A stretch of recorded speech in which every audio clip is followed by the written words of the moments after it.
Elia est avec nous en studio. Elia, merci d'être là. Vous êtes restauratrice, vous avez 39 ans. Et le resto, votre bistrot, le bistrot de la Gaîté, qui est collé à la Gaîté Lyrique, théâtre occupé par des migrants depuis le 10 décembre. Vous avez travaillé dur pour l'obtenir, cette brasserie, avec votre mari. Aujourd'hui, disons les choses, on vous a entendu, Elia, vous ne pouvez plus travailler. Non, je ne peux plus travailler. Depuis le 10 décembre, depuis l'occupation de la Gaîté Lyrique, par au début 150 migrants qui sont aujourd'hui 446. La situation a très vite dégénéré à l'extérieur ainsi qu'à l'intérieur de la Gaîté. Ça a commencé par du squat permanent devant l'établissement. Ils consomment beaucoup de stupes, donc la rue est infestée de stupéfiants. Ils squattent devant la brasserie, et quand j'ai eu le malheur de demander au collectif de les tenir et de ne pas les laisser errer devant mon commerce parce qu'ils faisaient peur à mes clients, j'ai été tout de suite insultée de facho et de raciste. Ah, voilà. Facho et fasciste, incroyable. Et raciste, ouais. Oui. Parce que je suis vous une raciste parce que je veux juste ne pas travailler. Je leur ai dit, moi, je vous comprends. Je comprends qu'ils soient mis à l'abri en plein hiver. Il n'y a pas de souci, mais moi, je ne travaille pas. Je ne travaille plus. Je demande juste à ce qu'ils ne soient pas là. Parce que pour mon commerce, c'est pas possible. Ce bistrot, c'est votre bébé. Vous avez perdu combien d'argent? Parce que vous avez des salariés en plus. C'est mon bébé parce que moi, je suis arrivée là-bas en 2017. J'ai travaillé comme une acharnée pour pouvoir récupérer cette affaire, en fait. Du coup, l'année dernière, j'ai récupéré le commerce. J'ai dû faire un crédit. Je suis cautionnaire des dettes en personnel. Donc, même si je dépose le bilan, j'aurai toujours le crédit de la brasserie. Je travaille plus de 70 heures par semaine. J'ai 3 enfants. Forcément, je néglige, mais étant beaucoup au travail, mes enfants, je passe moins de temps avec eux parce que la première année d'un commerce, c'est très dur. Faut être là tous les jours. La restauration, c'est un métier qui est pas facile. Donc, je délaisse ma famille pour ma brasserie. Donc, c'est un peu comme mon 4e enfant. Et pour rien, parce que vous ne pouvez pas travailler. Et là, à l'heure actuelle, pour rien, depuis 3 mois, je mène un combat qui était seul jusqu'à 15 jours que je rencontre Guillaume Janton et Amaury. Amaury Bucco. Exactement, Amaury Bucco. J'étais toute seule, livrée à moi-même, avec ma peine, avec mon malheur, à tous les jours désespérés, à me faire menacer de mort. Donc ils veulent me brûler, ils veulent me violer, ils veulent me tuer, parce que j'ai demandé au collectif de pas les laisser devant chez moi. Donc c'est épouvantable ce que vous racontez, Elia. Il y a une cagnotte d'ailleurs qui a été lancée. Il y a été une cagnotte qui est ouverte, et depuis hier, je reçois beaucoup de coups de téléphone à la brasserie. J'ai des gens qui se sont déplacés de toute l'Île-de-France, des personnes retraitées qui me disent, Elia, nous on n'a pas d'argent à vous donner parce qu'on s'en sort pas, mais on vient boire un café chez vous. Et franchement, ça me fait chaud au cœur, mais je trouve ça honteux que ce soit aux Français déjà qui souffrent, qui ont du mal à boucler leur fin de mois, qui doivent m'aider. En fait, je trouve ça pas normal que la mairie n'ait jamais répondu à mes appels, à mes courriers, ni que le préfet ne m'ait jamais contacté. Le maire de Paris-Centre se déplaçait très souvent à la Gaîté Lyrique. Il n'a jamais pris la peine de venir me voir. On m'a toujours laissé, et tous ces gens qui sont là pour moi, qui me versent de l'argent sur la cagnotte, ça me fait vraiment chaud au cœur parce que j'ai vraiment été délaissée. Vraiment. Et là, on ne vous lâche pas. Merci. On ne vous lâche pas. Ici sur Europe 1, sur CNews aussi, Jean-Marc Morandini vous a donné la parole. Il a ouvert cette cagnotte. Vous avez 51 725 euros qui sont récoltés en temps réel. L'objectif, c'est 80 000 euros. Évidemment, on est terriblement attristé. On est scandalisé par ce qui vous arrive. Et encore cet après-midi, voilà ce que vous avez supporté. Nous avons un extrait sonore.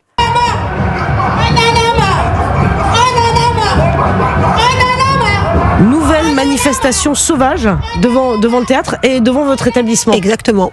Et donc du coup, il y a eu très vite la police qui était là. C'était une manifestation contre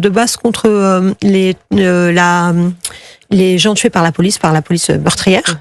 Et ils se sont vite réunis devant le théâtre de la Gaîté Lyrique pour venir en cause aux migrants. Donc du coup, pas de fachos, donc les fachos au micro. des gens de leur groupe ont commencé à venir dans la brasserie en disant de toute façon regardez c'est ici, les fachos ils sont là, ils sont dedans. Vous, et en parlant de vous. En parlant de moi, Donc, en plus votre sécurité n'est pas assurée. non. Alors du coup quand j'ai vu qu'ils commençaient à mettre les masques, qu'il y avait des antifas avec eux, qu'ils commençaient à avoir les casseurs, j'étais voir le peloton de police qui était là, j'aurais dit mais écoutez vous allez rester. Ah non, à la fin de la manifestation on part. Mais eux, ils vont faire quoi? Ils vont partir et tout se passera bien. Oui, sauf que dans la réalité, ils partent pas. Donc j'ai dû fermer ma brasserie en urgence. Mon serveur, que je remercie beaucoup, Wari, qui sauve la vie à chaque fois des journalistes qui viennent, parce qu'à chaque fois que les journalistes se font frapper, c'est lui qui sort. Voilà. Donc mon serveur se met à faire ma sécurité, donc il reste devant la brasserie. Et voilà. Et vous vous sentez complètement perdu. Vous avez essayé de joindre la mairie, et pas de réponse. Pas de réponse aucune. Je suis le souci de personne. C'est écoutez. Mais attendez, vous êtes le souci de personne, mais on vous donne la parole sur Europe 1. Je vous garantis que vous allez la voir ailleurs et qu'il y a ce documentaire sur CNews. Alors j'ai dit que c'était lundi, pas du tout. Le 19 mars, c'est mercredi qu'il sera diffusé à 21h. Je vous garantis qu'on va vous entendre et qu'on va pas vous laisser tomber. Si vous êtes là aujourd'hui, c'est aussi pour ça. C'est grâce à Guillaume qui est venu parce qu'il a mouru. On va les faire bouger les choses. C'est un beau documentaire qui a été réalisé par Guillaume, en effet, sur la submersion migratoire et les conséquences. Et je peux vous dire qu'il y a beaucoup de choses dedans, des chiffres, des témoignages qui montrent encore une fois que l'État, la municipalité, les municipalités ne répondent jamais à la chose primaire qui leur incombe. C'est quand même la sécurité de leurs concitoyens, de leurs administrés. Là, on a des associations qui sont financées par l'argent public, qui aident ces soi-disant mineurs isolés qui ne sont ni mineurs ni isolés, alors qu'il y a une décision du tribunal administratif il y a un mois. C'est l'État. Alors que la mairie devrait donner son feu vert pour l'évacuer. La mairie ne fait rien. Philoche, l'adjointe d'Anne Hidalgo, a dit on n'a jamais fait 120 ans, on ne le fera jamais. Et pourquoi? Mais c'est idéologique. Parce que c'est pas dans leur principe. D'accord, c'est pas dans leur principe, d'accord. Ok, et vous y êtes pourquoi? Et on vous dit quoi à la mairie de Paris? Moi, on me répond même pas. Donc moi, on ne pense même pas à moi, on ne parle pas de moi. La mairie de Paris n'en a rien à faire. Non. C'est quand même incroyable. C'est idéologique. La mairie de Paris nous explique qu'il faut accueillir le maximum et au nom de la bien-pensance, on accueille. Et en plus de cela, je veux vous dire, même par humanité pour les migrants, il y a zéro humanité parce qu'ils sont dans des conditions absolument, vous me direz si je me trompe, mais déplorables. Ils sont dans de mauvaises conditions. Mais c'est surtout que je pense qu'il y a beaucoup d'autres personnes dans votre cas où on ne le sait pas. Et en fait, vous êtes obligés de vous tourner vers des aides privées. Oui. Parce que l'État, la municipalité ne fait absolument rien. Et vous savez ce qu'on va faire? On va appeler la mairie de Paris. Là, j'ai demandé à mes équipes, à Thomas Lacroix et à Adrien Baget, de chercher le nom de la personne qui est en responsabilité. Ouais. C'est le week-end. Pas le week-end. Le dossier est entre de bonnes mains. On va laisser une carte là de la personne, d'un élu de la mairie qui vient de passer dans mon sac à main. Aurélien. Est-ce qu'on peut aller chercher, s'il vous plaît, dans le sac? Vous êtes venu accompagner. Non, c'est ça qu'il est posé. Votre sac à main. Est-ce qu'on peut aller chercher le sac à main? On va essayer d'appeler cette personne. Aurélien Véron. Sur Europe 1. Oui, Aurélien Véron. Vous avez son numéro peut-être, Jules Torres? Vous qui avez tout. Oui, mais lui, je pense qu'il est c'est l'opposition, lui. D'accord. Donc c'est quelqu'un qui est en effet plus critique. Il n'est pas chargé de la municipalité. Oui. Là, il faudrait aller chez la municipalité socialiste, les adjoints d'Anne Hidalgo. J'adore ça. Et vous avez pas un petit numéro, Jules Torres? Je peux regarder dans ma besace. Oui, regardez dans votre besace. On va chercher le numéro de téléphone. Et bien, on va les appeler en direct sur Europe 1 pour voir s'ils décrochent, parce que moi, je veux bien qu'on m'explique qu'on soit samedi. On peut travailler le samedi, c'est pas interdit. On travaille le samedi et pardon, l'urgence de. Mais il y a une vraie urgence là. Je veux dire, on ne peut plus travailler. On va essayer de les appeler, on va trouver un numéro de téléphone et on va essayer de les appeler en direct sur Europe 1 tous les jours. C'est quoi, ça ressemble à quoi vos journées, Elia? Déjà, j'arrive à la brasserie. Maintenant, j'arrive plus seule. Il y a toujours quelqu'un qui vient ouvrir la brasserie avec moi, que ça soit un voisin, un commerçant. Voilà. Il y a toujours quelqu'un avec moi, un ami à mon mari ou qui que ce soit, mais on me laisse jamais toute seule à la brasserie. J'ouvre la brasserie, je ne travaille pas, donc j'ai personne. J'ouvre le matin à 8h40 après avoir déposé les enfants à l'école, mais je n'ai personne jusqu'à 12h30, où j'ai mes clients habitués qui viennent me voir pour me soutenir. J'ai beaucoup de clients qui m'appellent en me disant bon Elia, ça fait longtemps qu'on n'est pas venu, mais on n'aime plus trop passer devant parce qu'on se sent pas en sécurité. Voilà, et donc je passe mes journées dans le noir, assise, à me dire mais c'est pas possible, à les regarder. Alors je ne peux pas les filmer. Si je les filme, je m'expose. Il risque de se passer ce qui est arrivé à ce journaliste de CNews. Je regarde le collectif me narguer. Voilà, et donc le collectif, parce que c'est ce qui est incroyable. Le collectif, les associations. C'est le collectif Les Petits Frères de Belleville. il me semble, le collectif des frères de Belleville ou des petits frères de Belleville, mais qui ne sont pas là pour leur bonne cause, parce que les migrants ne sont pas dans de bonnes conditions. Ils vivent à même le sol. Collectif des jeunes du parc de Belleville. Ils n'ont pas de douche. Ils sont laissés à l'abandon. On leur promet monts et merveilles. On sait tous qu'en France, avoir accès à un logement social, c'est très compliqué. Bien sûr. Surtout avoir un rendez-vous en préfecture aussi, surtout quand on est soi-disant mineur et qu'on ne travaille pas. Moi, j'ai fait des papiers à mes salariés. Faire des demandes, avoir des rendez-vous en préfecture, c'est 1 an de délai. Bon. Donc on parle de bon sens. Elia, vous savez quoi, hein, vous allez, parce que là on est obligé de marquer une pause. Je voudrais que vous restiez avec nous. On va appeler la mairie de Paris. Gilles Torres, vous avez trouvé un numéro ? Je vais trouver un numéro. Ouais, vous êtes formidable. On va appeler la mairie de Paris là et on va bien voir ce qui va se passer. À tout de suite sur Europe 1, 19h40. Il est 19h47 sur Europe 1. Nous sommes avec Elia qui est, si vous venez de nous rejoindre sur Europe 1, qui est restauratrice et qui a tout donné pour investir dans une brasserie qui se trouve collée au théâtre de la Gaîté Lyrique. Exactement. Théâtre qui est occupé par 450 migrants. Un journaliste de CNews qui était avec nous tout à l'heure, vous avez entendu son témoignage, a été vivement bousculé, va-t-on dire. A été carrément agressé. Il a été frappé. J'étais là. Vous l'avez vu, parce que je lui ai demandé, il me dit oui, bon, c'était des petits coups quand on l'a interviewé tout à l'heure. Non, moi j'ai les vraies vidéos dans mon téléphone. Non, vous étiez là, vous avez vu. Bah oui, il s'est fait frapper parce qu'il voulait tourner avec un téléphone des images. En fait, il est arrivé déjà en milieu d'après-midi, tout seul. Il avait un garde du corps.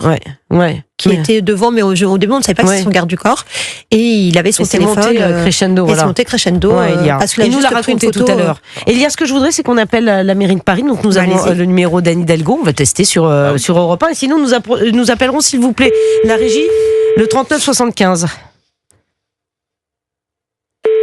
Est-ce qu'Anne Hidalgo, la maire de Paris, va répondre ? On peut laisser un message. Bien sûr. 19h48 un samedi. C'est peut-être un peu ambitieux. Oui, mais quand on est à la tête. Votre appel a été transféré vers la messagerie. La personne que vous tentez de joindre n'est pas disponible. Enregistrez votre message après le bip sonore. Une fois votre enregistrement terminé, vous pouvez raccrocher. Bonjour Madame Hidalgo, c'est Pascal de la Tour du Pin, on est en direct sur Europe 1. Je me permettais de vous contacter parce que nous sommes avec Elia, qui est restauratrice du bistrot Gaîté Lyrique, que vous devez connaître et qui vit un véritable enfer depuis des mois, puisque juste à côté, comme vous le savez, le théâtre est occupé par plus de 400 migrants. Elle ne peut plus travailler, son chiffre d'affaires est effondré. Elle est extrêmement émue. Est-ce que vous pourriez nous rappeler ? Nous aimerions lui proposer des solutions et elle attend effectivement des propositions de votre part. Merci beaucoup, Madame le maire. 19h49 sur Europe 1. Le message est laissé. Le message est laissé. Le message est laissé. Va-t-elle rappeler ? Elle ne pourra pas dire qu'elle ne savait pas. Elle ne pourra, exactement, Elia, vous êtes témoin. Le message est laissé. Bon, Anne Hidalgo, 19h49, a peut-être d'autres occupations à faire un samedi soir. Si elle ne savait pas déjà, ça veut dire que c'est une très mauvaise mère. Oui, on ne se permettrait pas de dire ça. Ouais, on se permettrait pas de dire ça, mais peut-être qu'Elia, vous savez, un petit coup de téléphone, vous savez, à la mairie, à la maire de Paris, ça va lui permettre peut-être de faire bouger les choses, Elia. Si elle avait voulu faire bouger les choses, elle l'aurait fait déjà depuis très longtemps. C'est vrai. Elle a accepté la situation en les laissant dans le théâtre qui n'est pas adapté. Parce que faire dormir des gens à même le sol, c'est pas humain. Donc elle savait dès le départ ce qui se passait. Oui, car et ils se battent à l'intérieur depuis le départ. Depuis le départ, la Gaîté Lyrique n'a pas su les gérer. L'évacuation est bloquée par la mairie de Paris. Exactement. Gilles Torres. Parce que la ville et l'État se renvoient la balle. Mais depuis la décision du tribunal administratif, donc c'était il y a un mois, la ville a normalement ordre d'intervenir. Sauf qu'elle ne le fait pas, elle laisse les associations par ailleurs qu'elle subventionne. C'est là où en fait il y a aussi un jeu. C'est-à-dire que toutes les associations comme Utopia 56 qui participent à cela et qui défendent ces migrants, alors que France Terre d'Asile a assuré preuve à l'appui qu'il s'agissait en réalité de jeunes adultes et non pas de mineurs isolés, eh bien elles sont financées, ces associations, par la mairie de Paris. Et il y aurait une solution pour que ces migrants soient délogés. C'est que la mairie de Paris demande l'intervention publique de l'État. Vous voyez franchement Anne Hidalgo demander à Bruno Retailleau de la sauver ? Donc en réalité, c'est juste une question politique. C'est qu'on a la mairie de Paris et Anne Hidalgo, la socialiste, qui s'oppose à Bruno Retailleau, le ministre de l'Intérieur ferme. Non, mais c'est surtout que la motivation du tribunal administratif, c'est pour des raisons sécuritaires. Donc en fait, il y a même un risque pour eux, parce que je regardais la motivation. L'installation de plus de 300 occupants dans des locaux non adaptés à cet usage fait courir aux jeunes majeurs un risque élevé en cas d'incendie, ainsi qu'un risque sanitaire lié à la promiscuité et un risque de trouble à l'ordre public. Cette occupation illicite empêche par ailleurs le bon fonctionnement. Mais depuis le 13 mars, ils sont expulsés. Mais même pour leur propre sécurité, c'est un risque. S'il y a un écho national, c'est également parce qu'il y a eu, il me semble, un départ de feu. Il y a eu un départ de feu il y a 3 semaines, un vendredi soir, il y a eu un départ de feu. Et donc du coup, ils ont dû tous être évacués dehors. Quand j'ai vu ça, j'ai dit en fait, ils vont les sortir ce soir. Je me suis dit, ils sont tous avec leurs affaires. C'est un coup de vis. Ils leur font croire qu'il y avait le feu, ils vont les sortir. Non, pas du tout. C'était juste qu'il y avait eu un début d'incendie. Donc ils sont restés bloqués dehors pendant près de 4 heures. Et après, ils sont rentrés à l'intérieur. Mais vu que la mairie est forcément au courant, vu que le personnel de la Gaîté Lyrique, qui est embauché par la mairie de Paris, a pris son droit de retrait, Anne Hidalgo sait très bien ce qui se passe à l'intérieur. Voilà. Donc, je vous dis, c'est idéologique. Ils préfèrent laisser des migrants dans des conditions de sécurité délétères plutôt que de dire on va les déloger. Mais surtout que fait-on pour Elia? Pardon, c'est quoi? Personne ne fait rien. Bah si, les Français m'ont aidé avec la cagnotte et en venant me soutenir. Voilà, mais l'État ne fait rien. Donc c'est une honte. On est bien d'accord que parmi les personnes qui vous prennent à partie, est-ce qu'il y a ces membres des associations? Ah oui, le collectif. Ah oui. Alors les 3/4 des migrants sont adorables. J'ai même de la peine pour eux. Moi, j'ai mes fils qui jouent au foot devant la brasserie, ils jouent avec mes enfants au foot. Vous voyez qu'il y a une grande partie, c'est des pauvres hommes. Mais il y a une partie, une petite partie, mais qui devient majoritaire, puisque on ne retient que au final, on ne retient que leur combat physique et non leur combat, voilà. Et du coup, qui sont très très agressifs et qui ont une idée, c'est en découdre et qui sont en fait engrainés par le collectif, parce que le collectif ils se mettent derrière à les chauffer. Et c'est eux qui vous qualifient de racistes, de fascistes. Je suis une raciste, je suis une fasciste, parce que les associations leur disent bien attention à côté à la patronne, hein. C'est une raciste, elle veut pas d'elle la patronne, attention.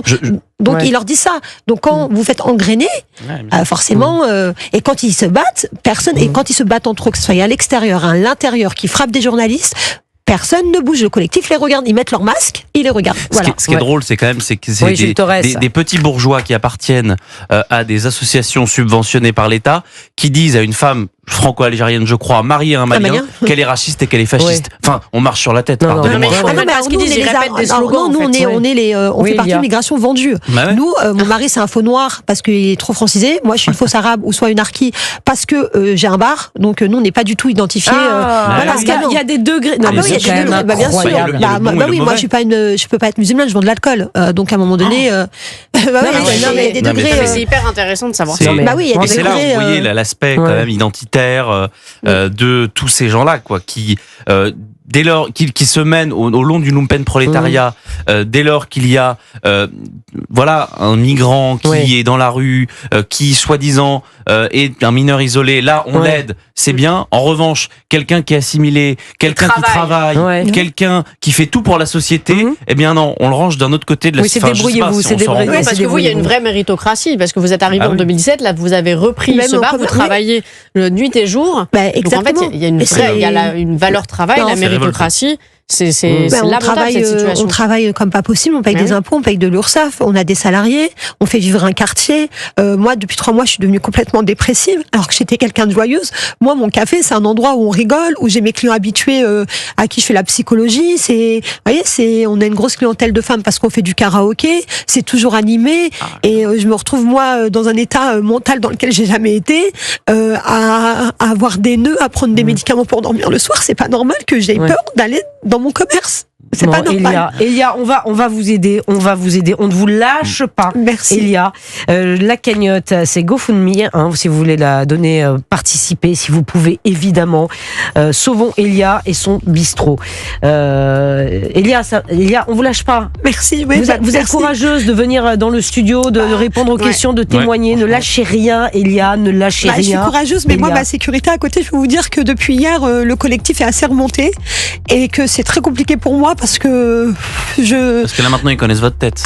Dans le collectif connaissait déjà ma tête puisqu'ils savent que pour eux je suis une folle hystérique qui m'énerve contre eux depuis plus de 3 mois. Donc eux, le collectif me connaissent très bien, les migrants me connaissent très bien, mais là quand ils passent toute la journée, c'est les regards sur moi, les regards menaçants. On me laisse même pas seule, on me laisse plus seule, je peux pas marcher seule. C'est comme si j'ai fait quelque chose de mal alors que je n'ai rien fait. Je veux juste retravailler, c'est tout. Moi, leur combat c'est le leur. Moi je veux juste pas qu'on me retire le pain de la bouche de mes enfants. J'ai pas à tout perdre. Eux, ils sont là pour un combat qui était d'avoir un logement, d'avoir des papiers, qui gardent leur combat. Vous avez et moi, j'ai mon combat. Voilà. Moi, j'espère que la mairie de Paris nous entendra et nous entend ce soir. On attend et on les prendra, mais en tout cas, nous, je peux vous dire qu'au JDD, on va les appeler tous les jours. Ah, très bien. Voilà, Jules Torres. On a déjà fait un papier ce matin sur l'agression de journalistes. On avait envoyé des reporters à la Gaîté Lyrique, mais on va continuer. Ça, mais Europe aussi. Bon, on ne lâche rien. Merci infiniment. Merci d'avoir été avec nous ce soir. Merci beaucoup. Merci de m'avoir invité. Je vous en prie, Sarah Salman. Merci infiniment. Vous revenez samedi prochain. Je compte sur vous. Jules Torres, à demain. Merci beaucoup. Non, pas à demain. Comment ça, pas à demain? Vous me faites une infidélité? Vous êtes là le dimanche normalement. Si je suis là le samedi, c'est parce que je ne suis pas là demain. Ah, mais je croyais que c'était fromage et dessert. Donc c'est fromage ou dessert en fait. Pascal, c'est peut-être pas plus mal. Vous aurez le délicieux Paul Melun et la délicieuse Véronique Jacquier. Bien sûr que j'embrasse, évidemment. Restez avec nous dans un instant. Yannick Aleno est mon invité, chef étoilé, fondateur de l'association Antoine Aleno et du mouvement Impact.